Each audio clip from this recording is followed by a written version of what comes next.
सभी को नमस्ते।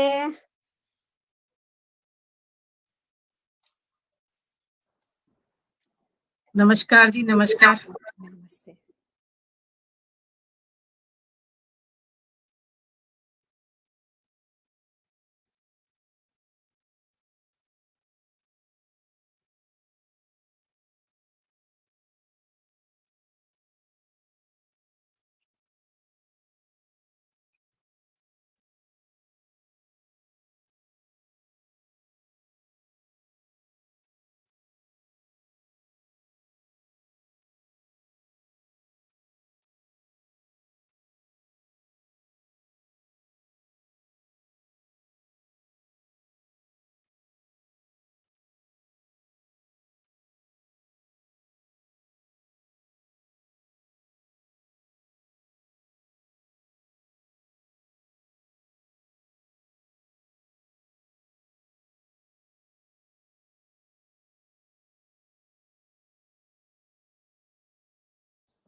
अवनी भाभी नमस्ते।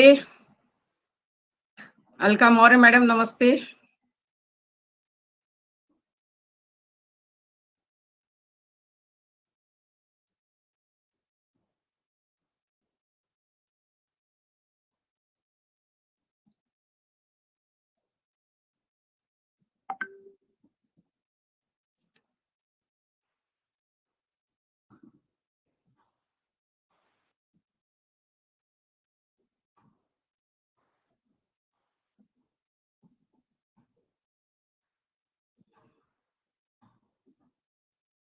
ज्वाइन कर चुके सभी लोगों को प्रणाम। नमस्कार मैडम। मैडम नमस्ते। हाँ नमस्ते। नमस्कार मैडम। नमस्कार जी, नमस्कार। नमस्ते मैडम। नमस्ते।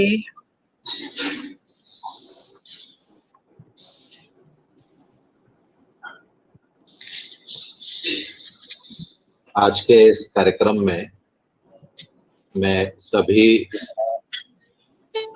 आमंत्रित गणों का अभिवादन करता हूं, प्रणाम करता हूं, अभिनंदन करता हूं। जैसा कि आप सभी विदित हैं कि आज हम हमारे ग्वालियर अंचल के एक सिद्धहस्त कवि, साहित्यकार, लेखक पंडित रुद्रदत्त मिश्र जी की पुण्यतिथि के अवसर पर आयोजित वेबिनार में यहाँ उपस्थित हुए हैं।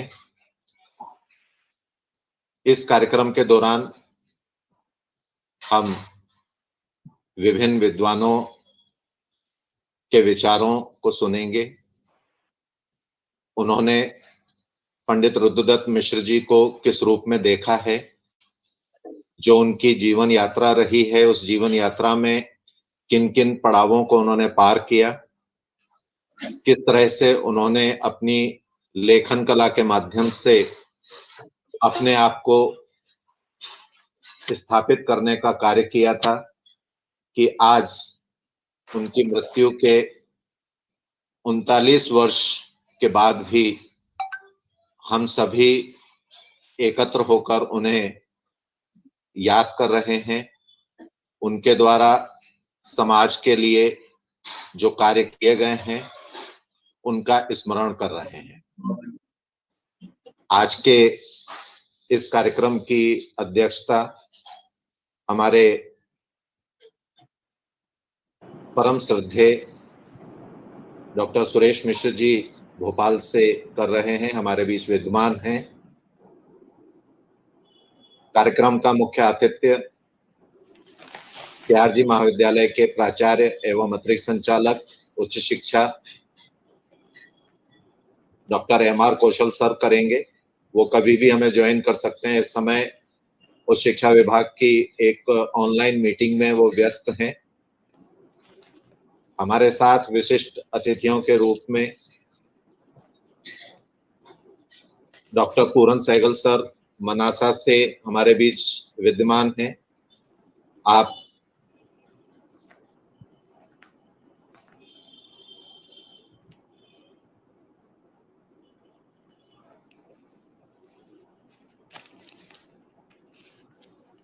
साहित्य के चिरपरिचित हस्ताक्षर हैं। मानके जी, सुश्री अमृता मानके जी इंदौर से जुड़ रही हैं। बॉम्बे से डॉक्टर प्रभास समीर अवस्थी जी हमारे साथ जुड़ी हुई हैं। सर आप पटल पर दिखाई नहीं दे रहे हैं। जी, मेरी आवाज पहुंच रही है? आवाज तो पहुंच रही है। जी आवाज जी पहुंच रही है। जी। तो दिखाई मुझे नहीं लगता दे है रहा कि है, मंतव्य लेकिन पूरा हो रहा है। थोड़ा मेरे यहाँ से वीडियो चालू है, लेकिन शायद आप तक तस्वीर नहीं पहुंच रही है। नहीं पहुंच रही है, लेकिन क्लियर नहीं है, स्पष्ट नहीं जी है। जी जी जी। अंधेरा सा है तो। सर आप रोशनी की तरफ अपना चेहरा कर लेंगे ना तो आ जाएगी। रोशनी जी। पीछे से आ रही है। जी जी।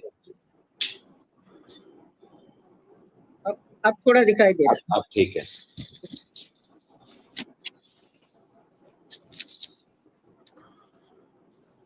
तो इस तरह से आज के इस कार्यक्रम में मुख्य रूप से अपनी बात रखने के लिए हमारे बीच इन सभी विद्वानों के साथ साथ हमारे वरिष्ठ साथी डॉक्टर राजरानी शर्मा जी यहाँ मौजूद हैं। डॉक्टर आभा मिश्रा भी हमारे साथ हिंदी विभाग की हमारी साथी हैं, वो भी यहाँ मौजूद हैं। अलका मौर्य मैडम, पद्मा शर्मा जी, आप सभी मुझे यहाँ उपस्थित दिखाई दे रहे हैं। और ये अत्यंत ही हर्ष का विषय है कि CIHRF के आह्वान पर ग्वालियर अंचल ही नहीं बल्कि मेरा मानना है कि पंडित रुद्रदत्त मिश्र केवल ग्वालियर अंचल के ही साहित्यकार, लब्ध साहित्यकार नहीं थे, अपितु उन्होंने मध्य प्रदेश और मध्य प्रदेश के बाहर रहकर भी साहित्य की सेवा की थी। और मुझे लगता है शायद इस विश्वास को आप लोग, आप साहित्यकार बेहतर ढंग से समझ सकते हैं। हमारे बीच डॉक्टर मंजू दुबे मैडम भी मौजूद हैं, जो इस समूचे कार्यक्रम की रचनाकार हैं। आप जिस तरह से अपने दादाजी के द्वारा समाज की जो सेवा की गई है, उस सेवा को हम सब तक पहुंचाने के लिए, चूंकि करीब करीब 40 साल, 4 दशकों का एक लंबा अवसर है, अवधि है, जिस अवधि में पंडित रुद्रदत्त मिश्र जी को शायद उस शिद्दत के साथ याद नहीं किया गया जिस शिद्दत के साथ उन्हें याद किया जाना चाहिए था। हम तहे दिल से शुक्रगुजार हैं डॉक्टर मंजू दुबे मैडम के। हालांकि ये उनका कर्तव्य भी है कि वो अपने पूर्वजों के द्वारा जो कुछ भी साधना की गई है साहित्य के क्षेत्र में, उसे आम जन तक लेकर आए। और पिछले 1.5 साल से मैं व्यक्तिगत रूप से देख रहा हूं कि डॉक्टर मंजू दुबे इस कार्य को बखूबी अंजाम दे रही हैं। मैं डॉक्टर सुरेश मिश्र जी का हार्दिक स्वागत करता हूं और आज के कार्यक्रम को प्रारंभ करने की अनुमति चाहता हूं। डॉक्टर सुरेश मिश्र जी।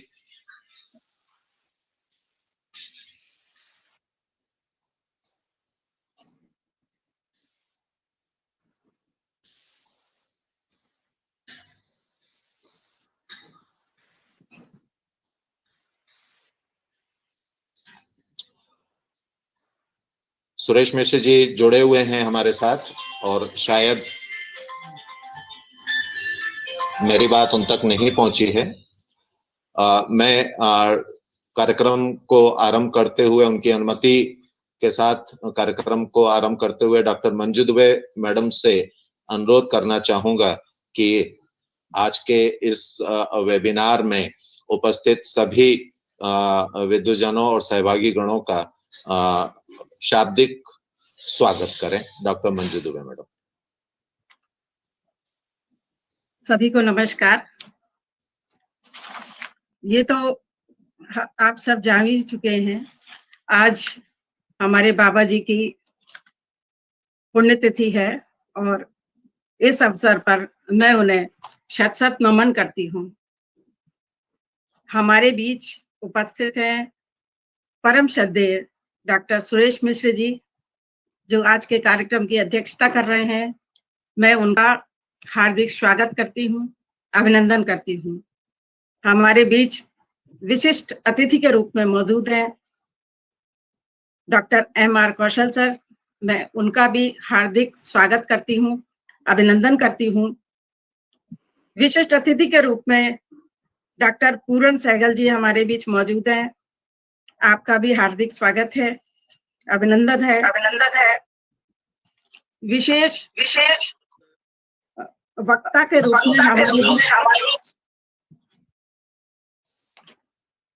रूप में हमारे बीच मौजूद हैं doctor Rajrani Sharma madam, doctor Abha Mishra madam, doctor Padma Sharma madam. आप सभी वक्ताओं का मैं हार्दिक स्वागत करती हूँ, अभिनंदन करती हूँ।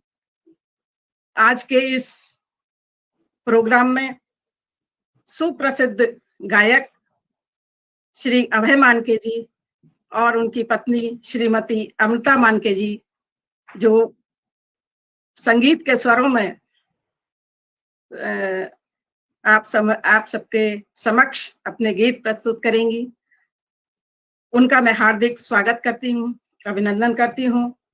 हमारे बीच उपस्थित हैं KRG कॉलेज की डॉक्टर स्मिता शास्त्री बुद्धे, जो संगीत की धनी हैं। उनके साथ डॉक्टर अनूप मोघे जी, आप लोग भी पंडित रुद्रदत्त मिश्र जी द्वारा लिखित हिंदी गीत रामायण के गीतों की प्रस्तुति देंगे। उनके साथ संगत देंगे श्री मनोज मिश्रा जी, योगेश जैन जी। आप सबका भी मैं हार्दिक स्वागत करती हूँ, अभिनंदन करती हूँ। हमारे बीच उपस्थित हैं अनेक विद्वजन और मिश्र परिवार के सभी सदस्य एवं अन्य सभी श्रोतागण, सभी का मैं तहे दिल से स्वागत करती हूँ, अभिनंदन करती हूँ। धन्यवाद।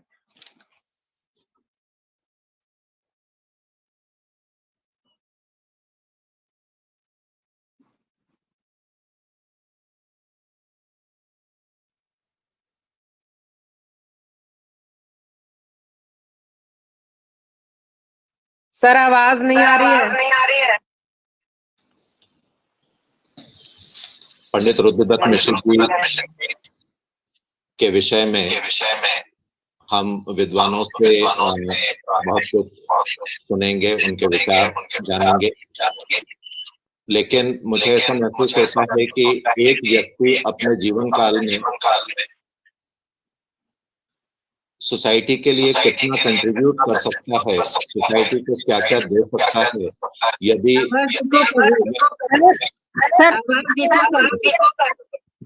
आपके माइक में प्रॉब्लम हो रही है, कोई और मोबाइल मुझे लगता है कि कुछ माइक ऑन है, यदि वे म्यूट होंगे तो आवाज इको नहीं करेगी। साथियों से अनुरोध है कि वे अपने अपने माइक म्यूट कर दें प्लीज। मेरी आवाज आ रही है? अब आ रही है जी। तो मैं बात कर रहा था पंडित रुद्रदत्त मिश्र जी के बारे में। उन्होंने अपने संपूर्ण जीवन काल में शायद ही कोई ऐसा क्षेत्र था साहित्य का जिस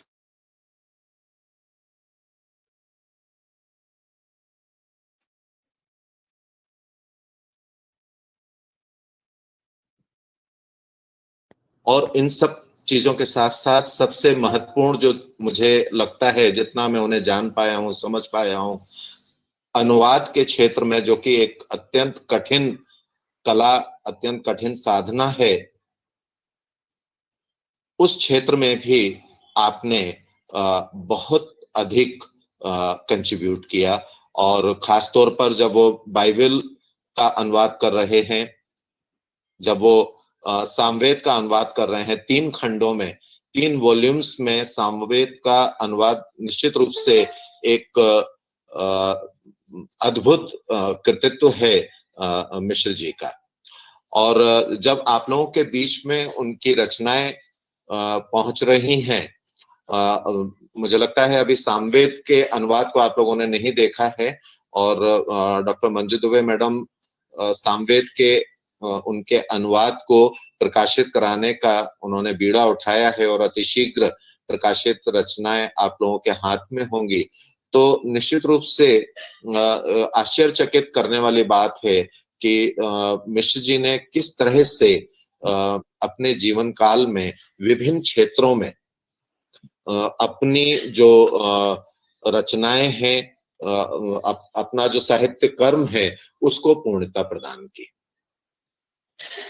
मैं बहुत ज्यादा आप लोगों के बीच में ना आते हुए इस कार्यक्रम को मैं आगे बढ़ाने का उपक्रम करता हूं, और MLB महाविद्यालय में हिंदी विभाग की प्रोफेसर पद्मा शर्मा मैडम को बड़े ही आदर सम्मान के साथ आमंत्रित करता हूं कि वे पंडित रुद्रदत्त मिश्र जी के विषय में उन्होंने जो कुछ भी अभी अध्ययन अध्यापन किया है उस पर प्रकाश डालेंगे।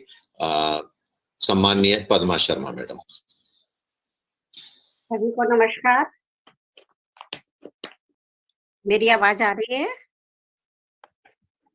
जी आ रही है, आपकी आवाज आ रही है। मैंने पंडित रुद्रदत्त मिश्र जी की जो एक पुस्तक है हमारे पक्षी, वो पढ़ी, और उस पर ही मैंने एक आलेख लिखा था।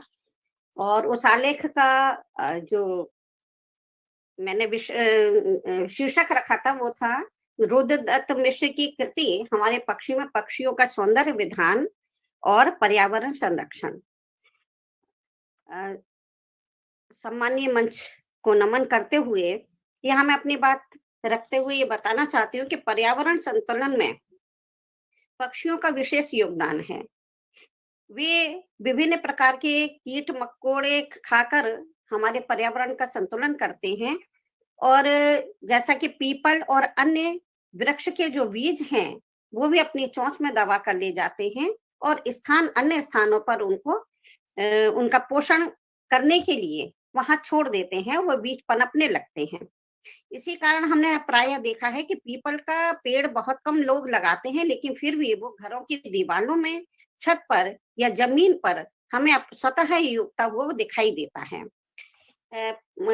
लेखक जो कवि हैं आज के हमारे, जिनके ऊपर आज ये वेबिनार चल रहा है, उन्होंने प्रायः सभी पक्षियों पर अपनी कलम चलाई है और अपने विचार व्यक्त किए हैं।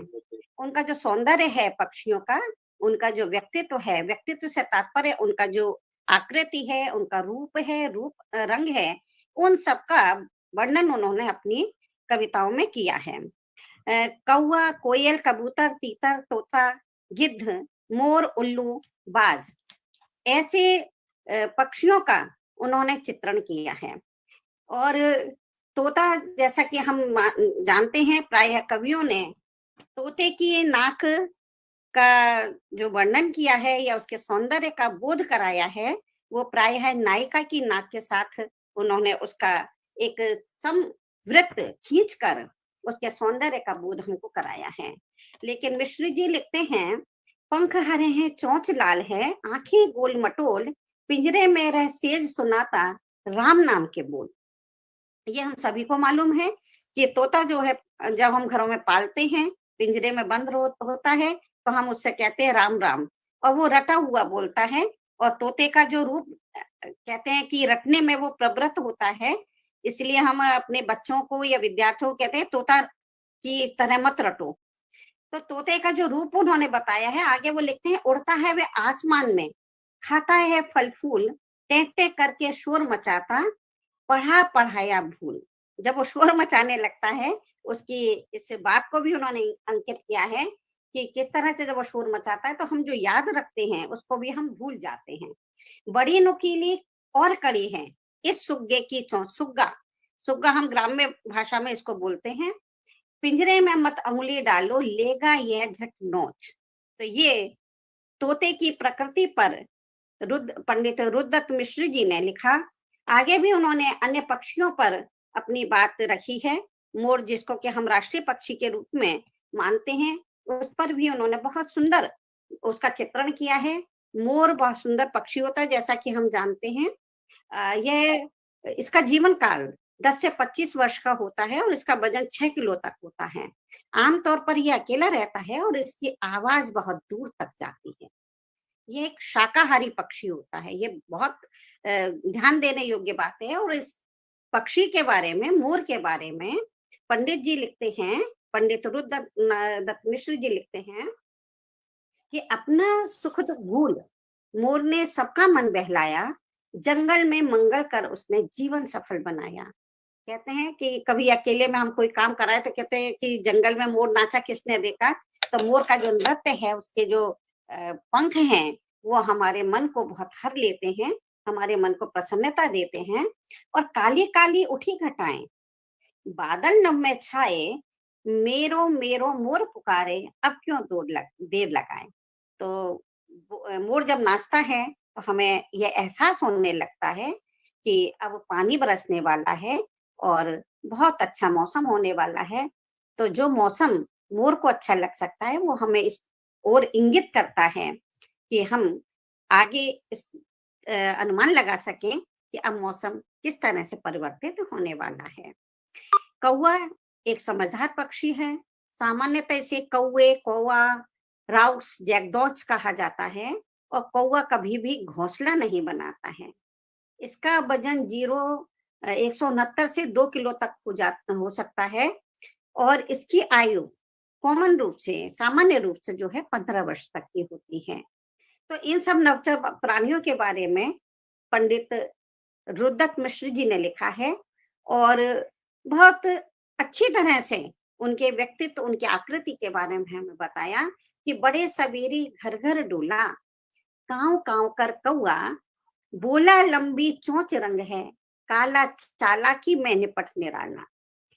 चील, चील के बारे में मुझे ऐसा लगता है कि शायद ही किसी कवि ने लिखा हो। ऐसे जो पक्षी हैं हमारे, गिद्ध है, चील है, उल्लू हैं, इनके बारे में शायद ही किसी कवि ने अपनी पंक्तियां लिखी हो। उनके बारे में मिश्र जी लिखते हैं चील के संबंध में कि वह पतंग सी झुके खाती, नीचे आती ऊपर जाती, बढ़ी चली जाती है, ऐसे वायुयान बढ़ता है जैसे। वायुयान की तरह उसकी गति को देखकर उन्होंने जो कल्पना की होगी और उसकी गति उड़ने के हिसाब से उनके मन में जो कल्पना में वायुयान आया होगा मिश्र जी के, एक बहुत अच्छी कल्पना उन्होंने यहाँ प्रस्तुत की है। और वायुयान की तरह, वायुयान की जो आकृति होती है, उड़ते समय चील की भी वैसी आकृति हो जाती है। तो मैंने जब मिश्र जी को पढ़ा और चील के बारे में पढ़ा, तो जब भी मैं वायुयान को देखती हूँ मुझे चील याद आ जाती है।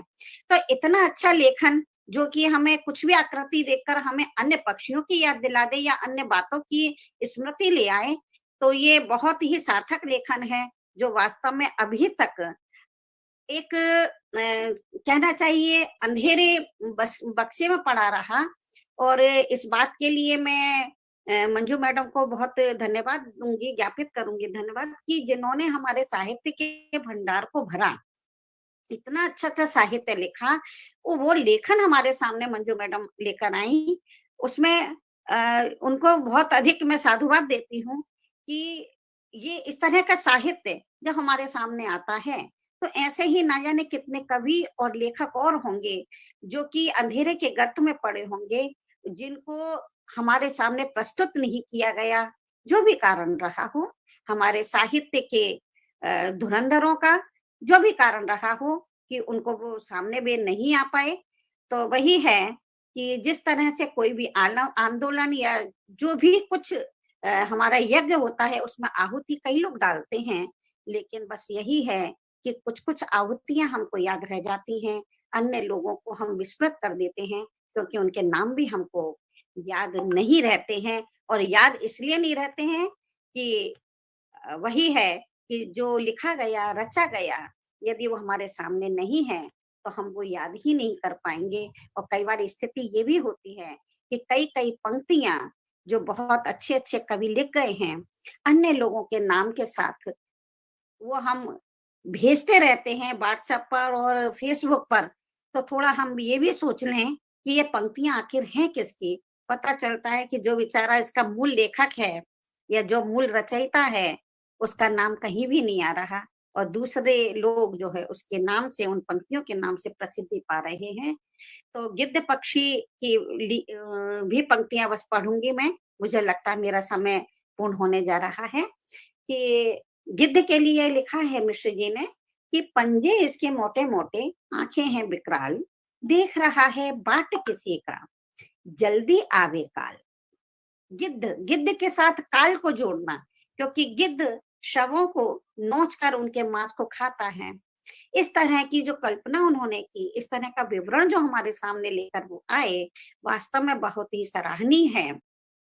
बल्कि मंजू दुबे मैडम, क्या मैं यही सबसे प्रार्थना और मेरा निवेदन है, आग्रह है कि इस तरह जो भी कवि जिनका के नाम हम नहीं जानते, जिनके साहित्य के बारे में हम नहीं जानते हैं, उनको लाने का हम लोग प्रयास करें। यदि मुझे किसी एक कवि के बारे में मालूम है तो मैं उसका साहित्य लेकर आऊं सामने सभी के। और इस आज जो वेबिनार हो रहा है, वास्तव में मंजू दुबे मैडम को मैं साधुवाद देती हूँ। और सभी से, जो भी इस वेबिनार से जुड़े, सभी से आग्रह है कि यदि किसी को भी किसी कवि या लेखक के बारे में, रचनाकार के बारे में हमें ज्ञात होता है कि उसने हमारे साहित्य भंडार में इस तरह से सहयोग किया है अप्रत्यक्ष रहकर, तो वो हम इन सबको आगे लाने का काम करें। धन्यवाद। बहुत बहुत धन्यवाद डॉक्टर पद्मा शर्मा मैम। आपने पक्षियों के विषय में पंडित रुद्रदत्त मिश्र जी के द्वारा जो कुछ भी लिखा गया, जो उनका ऑब्जर्वेशन था, इन पंक्तियों को सुनकर प्रत्येक सहभागी गण को ये महसूस होता होगा कि बर्ड वाचर की जो परिकल्पना है, बर्ड वाचर की जो संज्ञा के रूप में हम देखते हैं, वो पूरी तरह से रुद्रदत्त मिश्र जी के अंदर समाई हुई थी। और हमारे पक्षी, हमारे पशु, जितनी भी रचनाएं उनकी मिलती हैं, उनको हम पढ़ते हैं तो हमें महसूस होता है कि एक जबरदस्त ऑब्जर्वेशन था प्रकृति के प्रति मिश्र जी का। और जो कुछ भी लेखन कार्य उनके द्वारा किया गया है, उसको देखते हुए ही CIHRF ने यह बीड़ा उठाया कि भले ही वो एक साहित्यकार थे, कवि थे, अनुवादक थे, लेकिन इतिहास की यह संस्था स्थानीय संस्कृति को, आंचलिक संस्कृति को लब्ध करने के लिए ऐसे हस्ताक्षरों को खोजने का अपना प्रयास जारी रखेगी। और मुझे लगता है कि आप सभी महानुभावों, विद्वानों के सहयोग से हम इस अभीष्ट कार्य को पूर्ण कर पाएंगे। मैं बड़े ही सम्मान के साथ आमंत्रित करना चाहूंगा हमारी साथी डॉक्टर आभा मिश्रा मैम को कि वे अपने निर्धारित समय में ही अपनी बात को पूर्ण करें। Doctor Abha Mishra ma'am. बहुत बहुत धन्यवाद स्वर्णकार जी। और सबसे पहले तो मैं पंडित रुद्रदत्त मिश्र जी की पुण्यतिथि के अवसर पर उनको विनम्र श्रद्धांजलि अर्पित करती हूँ। इस पटल पर उपस्थित सभी प्रबुद्ध जनों को नमस्कार। मध्य भारतीय इतिहास अनुसंधान प्रतिष्ठान के निदेशक स्वर्णकार जी की ये निश्चित ही बहुत ही एक गंभीर पहल है कि साहित्यकारों को भी वो इस तरह से सामने ला रहे हैं। डॉक्टर मंजू दुबे मैडम की पहल तो है ही इस क्षेत्र में। आप सभी को मैं साधुवाद देते हुए रुद्रदत्त मिश्र जी की साहित्य पर चर्चा करती हूँ। हिंदी साहित्य को समृद्ध करने में यूं तो अनेक महान विभूतियों का बहुत योगदान रहा है। इसी श्रृंखला में 20वीं सदी में एक महत्वपूर्ण नाम जो कहीं ओझल हो गया और जिनकी पुस्तकों को हमारे सामने लाया, उनके प्रकाशित और अप्रकाशित साहित्य को हमारे महाविद्यालय की डॉक्टर मंजू दुबे मैडम ने हम सबके जब सामने लाया और उस साहित्य का जब हमने अध्ययन किया, तो ये एक बहुत बड़ा सच सामने आया कि खड़ी बोली हिंदी जो हमारी राष्ट्रभाषा है, इस खड़ी बोली के विकास में पंडित रुद्रदत्त मिश्र जी का जो कार्य है वो निश्चित रूप से बहुत महत्वपूर्ण है। हिंदी के विकास की यात्रा में यदि देखें तो पंडित रुद्रदत्त मिश्र जी का जो साहित्य है, उनकी स्वयं की काव्य यात्रा एक बड़ी सुदीर्घ रही है। गद्य और पद्य दोनों विधाओं में अपने लेखन कार्य किया है और बहुत उत्कृष्ट श्रेणी का उनका जो कार्य है। 1920 से ही वो साहित्य सृजन के क्षेत्र में आ गए थे, सक्रिय रचना कर्म से जुड़ गए थे।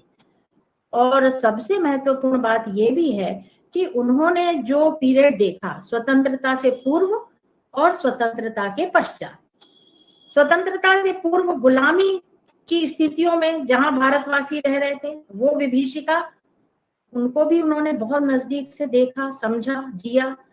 और स्वतंत्रता के बाद जब हमारे भारत में पुनर्निर्माण की प्रक्रिया चल रही थी, उस समय कैसी राजनीतिक स्थितियां थी, क्या परिवेश रहा था, साहित्यिक स्थितियां क्या थी, और उस साहित्यिक सृजन के क्षेत्र में जब वो आगे बढ़े और उन्होंने देखा तो उन्होंने समझा कि देश इस समय भी 1947 के बाद भी एकदम से बहुत सद के नहीं चल पा रहा है। बिखराव की स्थितियां तब भी थी और जो उनके साहित्य सृजन में, उनकी रचनाओं में बहुत उभर कर ये बातें सामने आई है। पहले का समाज, पहले की राजनीति और पहले का देश, स्वतंत्रता से पूर्व का और स्वतंत्रता से बाद, दोनों स्थितियों को जब वो देखते हैं तो उन्होंने पाया कि इस समय धार्मिक और सांस्कृतिक स्थितियां तो डामाडोल हो ही रही हैं, राष्ट्रीय एकता भी बहुत कुछ बिखरी है। इसके लिए उन्होंने कुछ दृढ़ निश्चय किया कि संकल्प लिया कि मुझे अपने साहित्य सृजन से इस राष्ट्रीय एकता को एक सूत्र में बांधना है।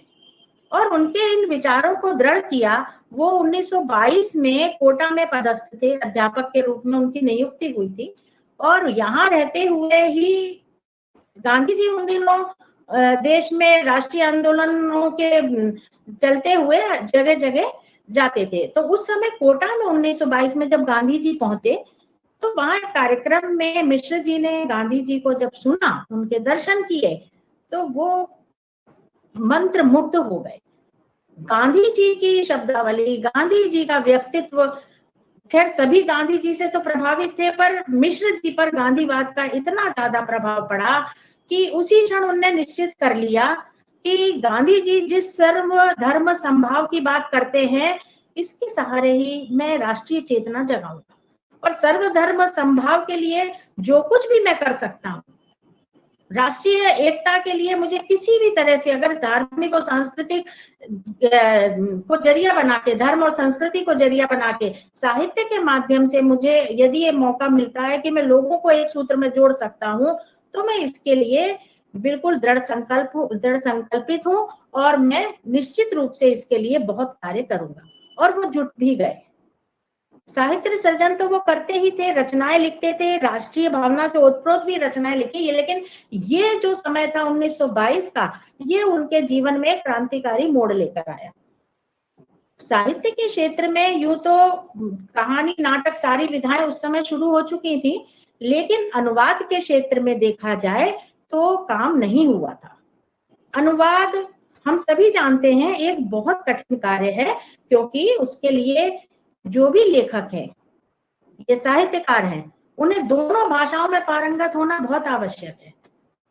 अगर किसी एक भी भाषा में वो कमजोर हैं तो वो उसके भाव, उसके मर्म को नहीं पकड़ पाएंगे। लेकिन बहुत ही प्रशंसनीय और सराहनीय कार्य पंडित रुद्रदत्त मिश्र जी ने किया। हम सबको गर्व है उनके कार्य पर। यदि हम उनका सृजन देखते हैं तो अचंभित भी हो जाते हैं कि एक ही व्यक्ति संस्कृत में भी इतनी उत्कृष्ट श्रेणी के अनुवाद कर रहे हैं, वही व्यक्ति अंग्रेजी में बाइबल का बहुत उत्कृष्ट अनुवाद कर रहे हैं, और वही व्यक्ति मराठी भाषा में भी इतना सुंदर उन्होंने अनुवाद किया है कि मराठी के जो ओरिजिनल, जो मूल लेखक थे गीत रामायण के, उन्होंने भी इनकी पुस्तक के भूमिका में लिखा है कि वो चमत्कृत है देखकर। कि किस तरह से हिंदी गीत रामायण का काव्यानुवाद उन्होंने हिंदी गीत रामायण के रूप में किया है, मराठी भाषा से उर्दू का काव्यानुवाद किया, बंगला भाषा के वो अच्छे ज्ञाता थे। कहने का तात्पर्य ये है कि अद्भुत विलक्षण प्रतिभा के पंडित रुद्रदत्त मिश्र जी धनी थे। उनका जो साहित्य सृजन है उसमें उन्होंने सामवेद का जो अनुवाद किया वो महत्वपूर्ण है। इसके अलावा उन्होंने गीत रामायण तो किया ही, और साथ ही उन्होंने विदुर नीति का भी अनुवाद किया, भर्तहरि शतक का अनुवाद किया, बाइबल का अनुवाद किया। तो अनुवाद के क्षेत्र में जो उनका कार्य है वो अविस्मरणीय है, और उनको हिंदी संस्कृत हिंदी के प्रथम अनुवादक के रूप में भी हम कई पुस्तकों में देखते हैं कि उनके नाम का उल्लेख मिलता है। तो पहले वो अनुवादक थे जिन्होंने संस्कृत से हिंदी में अनुवाद किया। अब इनकी अगर गीत रामायण की बात करें तो वो तो इतनी लोकप्रिय है कि संपूर्ण महाराष्ट्र में और देश विदेश में भी जो बहुत ही सुप्रसिद्ध संगीत निर्देशक हैं और अप्रतिम गायक हैं श्री सुधीर फड़के जी, उन्होंने इसको लोकप्रिय बनाया। मिश्र जी की जो हिंदी गीत रामायण है इसका बहुत उन्होंने प्रचार प्रसार किया, और आज के कार्यक्रम में भी हम आगे सुनेंगे जो इसका सांगीतिक पक्ष है उसमें कि किस तरह से आज भी श्री अभय मानके जी और उनकी पत्नी श्री अमृता मानके जी इस क्रम को आगे बढ़ाए हैं, और देश विदेश में अनेक कार्यक्रम उनके हुए हैं, गीत रामायण की प्रस्तुतियां उनने दी हैं, और YouTube में भी यदि हम देखते हैं तो बहुत से उनके कार्यक्रम मिश्र जी के गीत रामायण के हमें सांगीतिक प्रस्तुतियां आज भी मिलती हैं। निरंतर इस क्षेत्र में कार्य चल रहा है। अब रुद्रदत्त मिश्र जी ने बहुत साहित्य जो लिखा उसमें उन्होंने नाटक भी लिखे हैं, उसमें उन्होंने कविताएं, और विशेष तौर से जैसे अभी पद्मा शर्मा जी ने उल्लेख किया उनकी जो हमारे पक्षी जो एक काव्य संग्रह है, इसके अलावा फूल खिले हैं डाली डाली को भारत सरकार ने 1956 में पुरस्कृत किया था, क्योंकि उसमें बाल मनोविज्ञान, बाल सुलभ जो मन है उसको अनुरूप उन्होंने बाल साहित्य भी बहुत श्रेष्ठ कोटि का उन्होंने रचा है। उनके नाटक कई बहुत खेले भी गए नाटक उनके लिखे हुए, और उनका जो नाट्य साहित्य है वो भी बहुत सुंदर है। दोहा, सोरठा, कवित्त, हरगीतिका, गीतिका, मतलब इतने छंदों की उनकी इतनी कहना चाहिए प्रकार है, बहुत वैरायटी है, एक बहुत श्रृंखला है लंबी उनके साहित्य की, जिसमें हमें बहुत विविधता मिलती है। तो छंद वैविध्य अगर देखना है तो हमें मिश्र जी का साहित्य पढ़ना चाहिए। यदि हम नाट्य साहित्य की बात करते हैं तो निश्चित ही हमें मिश्र जी का साहित्य पढ़ना चाहिए कि उस समय की नाट्य कला कैसी थी, कैसी भाषा थी, कैसी शैली थी, संवाद योजना क्या थी। ये सब यदि हम देखते हैं तो हमारे लिए निश्चित ही ये शोध का विषय तो है ही, और हम सबको उस काल के साहित्यकारों को जानने की जो एक उत्सुकता है और उनकी भाषा शैली को समझने का यदि हम प्रयास करते हैं तो हिंदी साहित्य के विकास क्रम के लिए भी एक ये बहुत बड़ी हमारी उपलब्धि होगी उनका साहित्य। अब अगर हम देखें कि आज वर्तमान में पंडित रुद्रदत्त मिश्र जी के रचना कर्म की क्या प्रासंगिकता है, तो प्रासंगिकता तो इनकी तब भी थी साहित्य की और आज भी है। बस सवाल यह है कि एक लंबा समय हो गया कि उनके साहित्य को सामने नहीं लाया जा सका किन्हीं कारणों से। तो उनका जो साहित्य है राष्ट्रीय एकता की दृष्टि से यदि सांस्कृतिक सेतु निर्मित कैसे किया जाता है, किस तरह से हम एक संस्कृति के द्वारा, साहित्य के द्वारा देश में एकता स्थापित कर सकते हैं, ये इस दिशा में पंडित रुद्रदत्त मिश्र जी का जो साहित्य है बहुत बड़ी भूमिका निभाने में सक्षम है, और इसकी इसीलिए आज भी बहुत प्रासंगिकता है। और अब चलते चलते मैं अपनी वाणी को विराम देने से पूर्व बहुत जरूरी है कि मैं मिश्र जी की कम से कम कुछ पंक्तियां आपको एक झलक के रूप में सुनाऊं, ताकि यहाँ पटल पर उपस्थित सभी प्रबुद्ध वर्ग को यह एहसास हो कि उनका काव्यानुवाद किस कोटि का था। उनके एक हिंदी काव्यानुवाद की एक झलक मैं आपको बताती हूँ। देखिए ये पंक्तियां। रविचंद्र बीच प्रकाश हूँ, रविचंद्र बीच प्रकाश हूँ, रस रूप जल का सार हूँ, संपूर्ण वेदों में समाया शब्द माए ओंकार हूँ, आकाश में हूँ शस्त्र हूँ, आकाश में हूँ शस्त्र हूँ, गुण रूप से छाया हुआ, पुरुष में पुरुषत्व बनकर मैं ही तो समाया हुआ, पुरुष में पुरुषत्व बनकर मैं ही तो समाया हुआ। धन्यवाद बहुत बहुत, आपने मुझे यहाँ अवसर दिया बोलने का, बहुत धन्यवाद सभी का। बहुत बहुत धन्यवाद, साधुवाद आभा मिश्रा मैडम। आपने बहुत ही संक्षेप में लेकिन मिश्र जी के विविध पक्षों पर अपनी बात रखी, विचार रखे, और निश्चित रूप से आपके इस उद्बोधन से हमारे सभी साथीगण काफी लाभान्वित हुए होंगे और मिश्र जी को समझने की प्रक्रिया में उन्हें सहायता मिली होगी, ऐसा मेरा मानना है। और हमारे साथ आज के इस वेबिनार में कई अन्य साथीगण जुड़े हैं। हिंदी गीत रामायण को जन जन तक पहुंचाने का जो काम कर रहे हैं अभय मानके जी, सुश्री अमृता मानके जी हमारे साथ जुड़ गए हैं। आपका हार्दिक स्वागत करते हैं, अभिनंदन करते हैं। देवेंद्र वर्मा जी हमारे साथ जुड़े हुए हैं। दीपक वाजपेयी जी, सम्मानीय दीपक वाजपेयी जी हमारे साथ जुड़े हुए हैं। आप सभी लोगों का हम स्वागत करते हैं। Doctor Charu Katare madam, doctor Charu Chitra madam हमारे साथ जुड़ी हुई हैं। सभी का सम्मान करते हैं, स्वागत करते हैं। अब मैं हमारी वरिष्ठ साथी डॉक्टर राजरानी शर्मा जी को आमंत्रित करना चाहूंगा कि वे पंडित रुद्रदत्त मिश्र जी के विषय में अपनी बात रखें। डॉक्टर राजरानी शर्मा।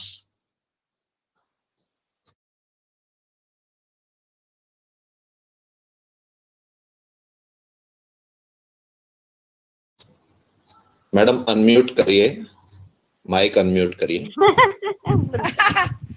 बहुत अति उत्साह में माइक जी। मध्य भारतीय सभी को सादर प्रणाम करती हूँ। आप लोगों ने मुझे याद रखा, इसके लिए एक बार पुनः बहुत अच्छी अनुभूति हो रही है। और इसके साथ ही मध्य भारतीय इतिहास अनुसंधान परिषद के बहुत ही कर्मठ सजग निदेशक डॉक्टर संजय स्वर्णकार जी और इस कार्यक्रम की आयोजक और पंडित रुद्रदत्त मिश्र जी की प्रपौत्री, जो अपने पितामह के लिए इतने श्रद्धा सुमन अर्पित करती हैं, अपने तन मन धन और कर्म और वचन से, मन प्राण से वे हमेशा चेष्टारत रहती हैं कि वे अपने जिस स्तर पर आज हैं, वे अपने पूर्वज का इतना सजल स्मरण करती हैं कि हम सब भी उसमें भावभीनी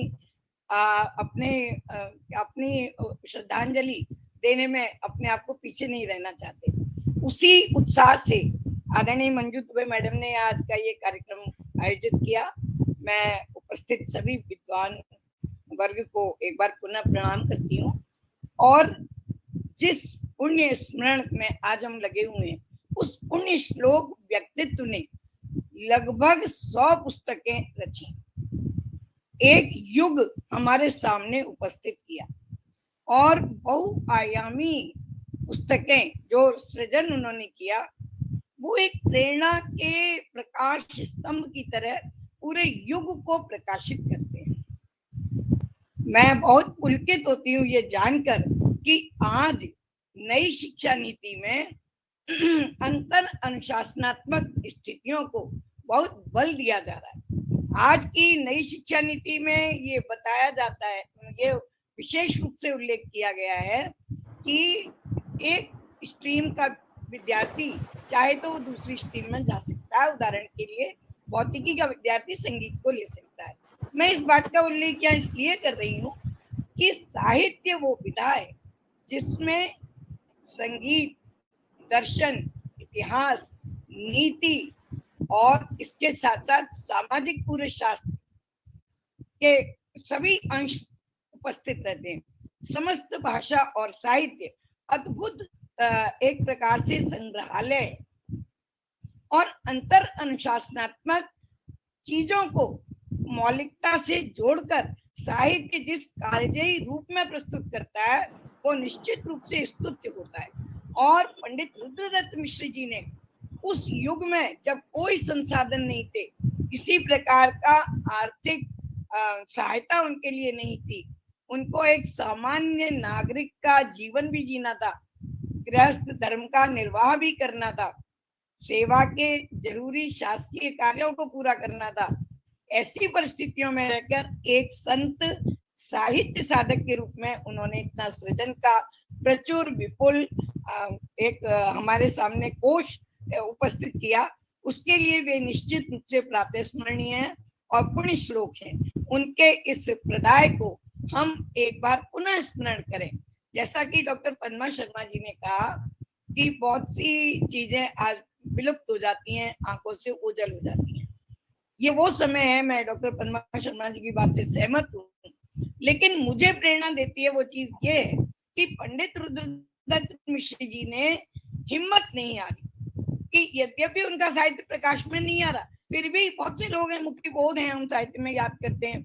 मुक्तिबोध जब दिवंगत हो गए, जब अमर हो गए, तब उनका साहित्य प्रकाश में आया। बहुत सारे लोग हैं, लेकिन उन अमर आत्माओं ने अपने साधना का एक भी क्षण व्यर्थ नहीं किया। ये हमें प्रेरणा देता है। मैं यहाँ पर अगर रुद्रदत्त मिश्र जी के लिए बहुत मैंने आलेख भी लिखे हैं, मैं राम कथा से जोड़कर उसके आपको एक प्रकाश में रखना चाहती हूँ। राम कथा भारतीयता का पर्याय है। राम कथा वातावरण बनाती है, राम कथा आपको जिजीविषा के सूत्र देती है। राम कथा ये कहा गया है, मैथिली गुप्ती जी ने कहा है कि राम का तो नाम है, गाथा कहानी है हमारी, गीत तुलसी ने लिखे, आरती जग की उतारी। और रुद्रदत्त मिश्र जी ने वाल्मीकि रामायण के जो माधुगा ने जो उन्होंने किया अनुवाद गीत रामायण का, उसका अनुवाद किया, और वो अपने आप में इतना चमत्कृत कर देने वाला था। 28,000 श्लोक वाल्मीकि रामायण के उन्होंने 56 गीतों में उतार दिए, और 56 गीतों को 27 रागमालाओं में, रागों में प्रस्तुत किया। तो साहित्य और संगीत का मणिकांचन संयोग है। इस बात की जो जादुई एक सूत्र था, उसको माधुगा ने भी पहचाना और रुद्रदत्त मिश्र जी ने भी पहचाना। हमारे साहित्य में यदि कोई चीज, कोई रचना सूत्रात्मक होती है तो वो अमर हो जाती है। तुलसी ने मानस लिखते समय लिखा, रामे सुमरिये गाइये रामे, संतत भजिए राम गुण ग्रामे। जो विशेष जोर है वो गाने पर है, गाने पर ये जोर है। उसके पीछे उनकी युक्ति है, सहज युक्ति। हमारे यहाँ श्रुतियों को भी गाकर ही कहा जाता है, क्योंकि हम उच्चारण, वाणी को सरस्वती मानते हैं और वाणी को सूक्ष्मता में पूजन में तो मानते ही हैं, लेकिन ये मानते हैं कि जो चीज गेय होती है वो कंठस्थ हो जाती है, और कंठस्थ हो जाती है तो वो दीर्घजीवी होती है, वो सूत्रों में जीने लगती है। इसलिए उन्होंने गेयता को बल दिया। साहित्य में तुलसी ने गायन को, वे बार बार कहते हैं कि राम में गाइए, राम के चीजों को गाइए। हमारे यहाँ वन्य पत्रिका की एक वो युक्ति आती है, गाइए गणपति जगवंदन, माने ये इस प्रकार से गाने से शुरू होता है। और सूर सागर को भी ले लीजिए तो हरि हरि हरि हरि सुमिरन करो। और फिर मैं एक बार राम कथा की बात आपसे कहती हूँ, वो कहते हैं हरि अनंत हरि कथा अनंता के साथ एक और युक्ति है, रामायण सतकोटि अपारा। ये निश्चित रूप से राम युगों युगों में रामायण लिखी जा रही है। तो जैसा मैंने बताया 28,000 श्लोकों को उन्होंने 27 छंदों में निबद्ध किया। डॉक्टर आभा मिश्रा जी ने बहुत सम्यक रूप से उसका उल्लेख किया कि कितना बहुआयामी उनका चिंतन था। पंडित रुद्रदत्त मिश्र जी ने जो ये रचना अपनी प्रस्तुत की, उसमें सूत्रात्मकता से तो बात दी थी, लेकिन वो संगीत से भी ज्यादा हृदय स्पर्शी हो गया। उसमें भाव समाधि लगने की पूरी युक्तियों का प्रयोग किया गया। तो जो साहित्य का संगीत से उपयोग है, जो कि मैंने पहले भी कहा था कि जो अंतर अनुशासनात्मकता आप जो नई शिक्षा नीति में आएगी, तो निश्चित रूप से बहुत सारे विज्ञान के विद्यार्थी भी साहित्य और संगीत को लेकर इन पुराने मणिरत्नों को उपयोग में लाएंगे। एक और बात मैं आप यहाँ पर उल्लेख करना चाहूंगी, इस पुण्य संध्या में हम रामकथा गायक पंडित रुद्रदत्त मिश्र जी को अपनी स्मरणांजलि प्रदान कर रहे हैं। मैं अपने साथियों से ये बात बांटना चाहूंगी कि वर्तमान समय में जो हमारा परिवेश है, जो हमारा परिदृश्य है, वो राम कथा के लिए सर्वथा उपयुक्त है। मैं ऐसा नहीं कह रही कि रामकथा कालातीत है, त्रिकालजयी है, ये तय है, लेकिन अब जो स्थितियां हैं, क्योंकि हम सब जानते हैं भारत भूमि पर, और मेरा मानना है कि यदि पूरा विश्व एक नगर है तो भारत उसका मंदिर है, और भारत उसका मंदिर है तो जो गर्भगृह है वो अयोध्या है, ऐसा मान लेते हैं। तो वो जो राम मंदिर का है, वहां से किरणें जो प्रकाशित हो रही हैं, अब वातावरण बना है, वेबिनार हो रहे हैं, कथाएं माने ये अपनी गोष्ठियां हो रही हैं, आयोजन हो रहे हैं, ग्रंथों को सहेजा जा रहा है। इसी संदर्भ में एक ग्लोबल एनसाइक्लोपीडिया ऑफ रामायण बन रहा है, जिसका मुख्य केंद्र अयोध्या है, और मुख्य केंद्र अयोध्या माने में स्थापित होकर योगेंद्र नाथ सिंह जी उसके निदेशक हैं, और ग्लोबल माने पूरे विश्व के मैंने अनेक वेबिनार उसके माने किए हैं, इसलिए मैं आपसे बांटना चाहती हूँ। तो अनेक देशों के जो विद्वान हैं, जो अध्येता हैं, जो शोधकर्ता हैं, उनको इससे जोड़ा जा रहा है। और राम कथा के, जैसा कि डॉक्टर पद्मा शर्मा जी ने भी उल्लेख किया कि चीजें ओझल हो रही हैं, तो जो ओझल होती हुई चीजें हैं, यदि हम एक वातावरण बनाते हैं तो वो ओझल होती हुई चीजें एक पुण्य स्मरण के द्वारा पुनः प्रकाश में आ सकती हैं। आज हम संपन्न युग में जी रहे हैं, संसाधन संपन्न युग में जी रहे हैं। हमारे पास विभिन्न प्रकार के उपकरण हैं, विभिन्न प्रकार के साधन हैं, आर्थिक रूप से भी सक्षम है और यांत्रिक रूप से भी सक्षम है, डिजिटल रूप से भी सक्षम है, हम उनको सुरक्षित कर सकते हैं। इसी संदर्भ में वो जो ग्लोबल एनसाइक्लोपीडिया ऑफ रामायण बन रहा है, उसमें विदेशी भी आगे आकर अपने कंबोडिया में जितने भी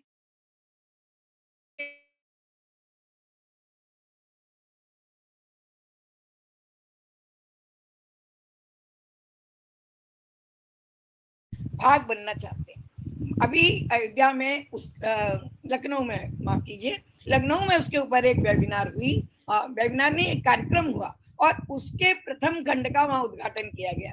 उसमें मैंने गीत रामायण के बारे में अपना एक आलेख भेजा। मैंने कहा गीत रामायण के बारे में मैं उसमें बताऊंगी, और ये वहां प्रकाश में आएगा तो और अधिक, ये निश्चित रूप से जो आकाशवाणी से जुड़े हैं वो इसके जादू को जानते हैं कि निश्चित रूप से आकाशवाणी में बरसों इसको चलाया गया, और इतना माने उसमें कहा जाता है कि ज्योति ने तेजाची आरती, मराठी में कहते हैं, ये जो गीत रामायण है वो ज्योति ने तेजाची आरती करके उन्होंने अनुवाद किया। अनुवाद पे मैंने पिछली बार भी बोला था, उसमें न जाकर मैं ये कहना चाहती हूँ कि जो ग्लोबल एनसाइक्लोपीडिया ऑफ रामायण है उसमें हम गीत रामायण को रखेंगे, और उससे बहुत दूर तक ये जाएगी सुरक्षित होकर। इस बात को जो भी उसके शोधार्थी हैं, वहां पर जो भी इससे जुड़ रहे हैं, एक रामायण केंद्रों की स्थापना हो रही है। उसी संदर्भ में मैंने भी ग्वालियर में एक रामायण केंद्र की इकाई का गठन किया है, और अभी शुभारंभ उसका किया हम लोगों ने। रामायण केंद्र से जो जुड़ते हैं वे शोध मित्र कहलाते हैं, तो जो गीत रामायण पे काम करेंगे वे सब शोध मित्र हैं। तो शोध मित्र की संज्ञा उसमें दी गई है, और इस तरह से हम उसको एक प्रकार से अनुराग के रस में उसे घोल देते हैं। और वो जो शोधार्थी है, जिसको हम शोधार्थी या रिसर्चर कहते हैं, यदि हम उसे मैत्री भाव से उसे अपने में मिलाते हैं तो वो हमारे लिए काम करेगा, हमारे लिए भी काम करेगा, संस्कृति के लिए भी काम करेगा। उसके तीन ही बिंदु है, साहित्य, शोध और संस्कृति। साहित्य में संस्कृति अनुप्राणित है ये कहने की आवश्यकता नहीं है, लेकिन इस साहित्य में अनुप्राणित संस्कृति को हमें शोध के माध्यम से पुनर्प्रकाशित करना है, जो कि उनकी सुयोग्य पौत्री डॉक्टर मंजू दुबे बहुत ही श्रद्धा पूर्वक इस कार्य को कर रही हैं। हम सब उसमें भी अपनी अपनी आहुतियां अवश्य अर्पण करेंगे। निश्चित रूप से पंडित रुद्रदत्त मिश्र जी ने उस चीज को पहचान लिया था, उस तत्व को पहचान लिया था, तात्विक सात्विक भाव को पहचान लिया था, उस रस समाधि को पहचान लिया था, जिसके माध्यम से वो गीत रामायण लोक सिद्ध हुई थी। रामायण तो रामकथा तो लोक सिद्ध है ही, लेकिन रामायण गीत रामायण भी लोक सिद्ध। लोक सिद्ध उसको कहते हैं जो लोक के जन जन का कंठहार हो जाती है। तो ये कालजयी कृति, और यदि हमने हिंदी में अनुवाद किया फिर उसको गायन के माध्यम से प्रचारित प्रसारित किया गया तो बहुत ही इसकी जो एक परंपरा है, ये भी समय आएगा, मुझे वो दिन दूर नहीं है, जो लोग गीत रामायण की, यदि हम इसको काम करें प्रचारित करने का, तो गीत रामायण की तर्ज पर लोग अनुवाद करेंगे। ऐसा सूत्रात्मक लिखना बहुत मुश्किल होता है। जो रचना कर्म से जुड़े हैं, जो सृजनात्मक कार्यों से जुड़े हैं, वो इस बात को जानते हैं। सूत्रात्मक लिखना और गेयता को सुरक्षित रखना, सूत्रात्मक लिखना और भावों को सुरक्षित रखना, सूत्रात्मक लिखना और साहित्य के बिंदुओं को सुरक्षित रखना, सूत्रात्मक लिखना और राम कथा के तत्व को सुरक्षित रखना बहुत मुश्किल कार्य होता है। और उसको जन जन संप्रेषणीय बनाना उससे भी अधिक दुर्निवार कार्य होता है, जो साधना के बिना नहीं किया जा सकता। तो पंडित रुद्रदत्त मिश्र जी की ये जो अद्भुत साधना है, मैंने उसके बहुत आलेख में उसके अनुवाद का वो दिया है हवाला। एक तो सबसे बड़ी बात उसमें क्या है, जो तत्व है कि वो लवकुश ने गाया है, और लवकुश के गाते ही उसमें करुण रस का पुट स्वयं आ गया है, वहां से शुरू होती है। तो जो करुण रस से शुरू होती है, तो वो भगवती कहते हैं कि एको रस करुण एवं, करुणा हमारे हृदय की मानवीयता को जगा देती है, करुणा हमारे हृदय की पर दुख कातरता को जगा देती है और हमें रस समाधि तक ले जाती है।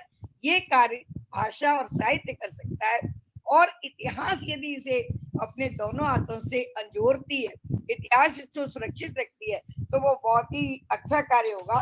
मैं बहुत अधिक समय ना लेते हुए केवल ये कहूंगी कि आज के वातावरण में जब हम राम कथा को एक ग्लोबल परिदृश्य देने जा रहे हैं, राम से जुड़ी हुई हर घटना को, तो हम इस अनुसंधान और इसी प्रकार के अनेकानेक क्षेत्रीय अनुसंधान को भी हम प्रकाश में ला सकते हैं, एक वातावरण बना सकते हैं। आज जबकि हमारी नई शिक्षा नीति में 8 भाषाओं के ई कंटेंट को देने की बात कही जा रही है, जबकि हमारी नई शिक्षा नीति में अनेक भाषाओं के अंतरावलंबन की बात कही जा रही है। ऐसे समय में साहित्य, संगीत, इतिहास का ये मणिकांचन संयोग, नीति और दर्शन का ये मणिकांचन संयोग अद्भुत रसायन पैदा करेगा। ऐसा लोक रसायन जिससे हम अमरता की कोई एक युक्ति प्राप्त कर सकते हैं, अमरता की कोई एक संजीवनी प्राप्त कर सकते हैं, और हो सकता है भविष्य में गीत रामायण जैसी कृष्ण कथा पर कोई रचनाएं आए, ऐसी सूत्रात्मक रचनाएं आए जो गेय भी हों। हमारे महाकवियों ने गेयता पर बहुत बल दिया है। सूर ने अपनी रचना हर रचना गेय में लिखी है, तुलसी ने लिखी है, अष्टछाप के हर कवि ने गेयता में लिखी है।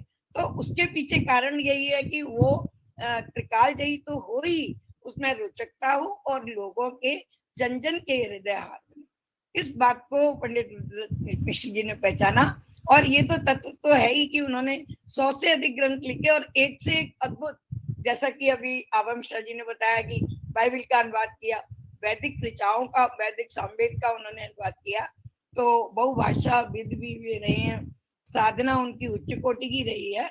लेकिन ऐसे महान साधक की साधना को हम प्रकाश में लाने के अगर हम एक छोटा सा भी गिलहरी जैसा प्रयास कर पाए, तो ये उनके लिए और आदरणीय डॉक्टर मंजू दुबे मैडम के प्रयासों में हमारी भी एक आहुति होगी, हमारा भी एक माने पुण्य स्मरण होगा। इसी के साथ मैं पंडित रुद्रदत्त मिश्र जी को, उस पुण्य श्लोक व्यक्ति को जो प्रातः स्मरणीय है और जिनके कृतित्व से हमें प्रेरणा मिलती है, वे कभी हिम्मत नहीं हारे कि मेरी चीजें प्रकाश में नहीं आ रही, या मैं बहुत कहना चाहिए लोकप्रिय नहीं हो रहा, किसी प्रचार की आवश्यकता नहीं है। साधना है तो कभी ना कभी प्रकाशित होगी, उसका न्याय उसको मिलेगा। ये जो न्याय है भारतीयता का, पंडित रुद्रदत्त मिश्र जी का सारा जीवन और ध्येय भारतीयता का प्रमाण है, और रामकथा भारतीयता का पर्याय है। बहुत अधिक समय ना लेते हुए मैं, आप सबने मुझे यहाँ पर अवसर दिया, जैसा भी मैं अपनी बात कह पाई, मैं सबको धन्यवाद करती हूँ, और मैडम का आभार कि मुझे याद रखा। धन्यवाद मैडम।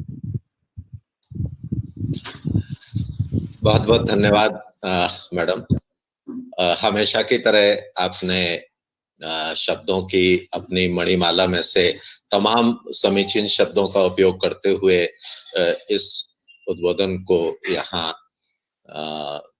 स्थान दिया और निश्चित रूप से हम सभी काफी लाभान्वित हुए हैं और खासतौर पर जो बात आपने यहाँ रखी कि रामायण एनसाइक्लोपीडिया का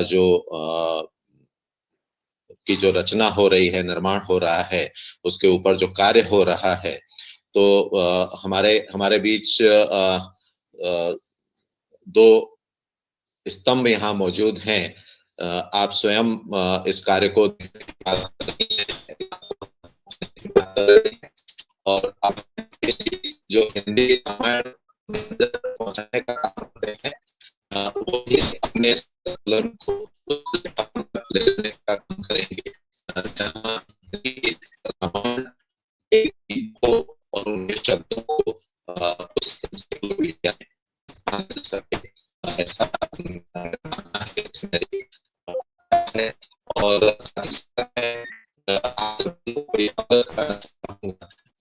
बहुभाषी मिश्र जी हिंदी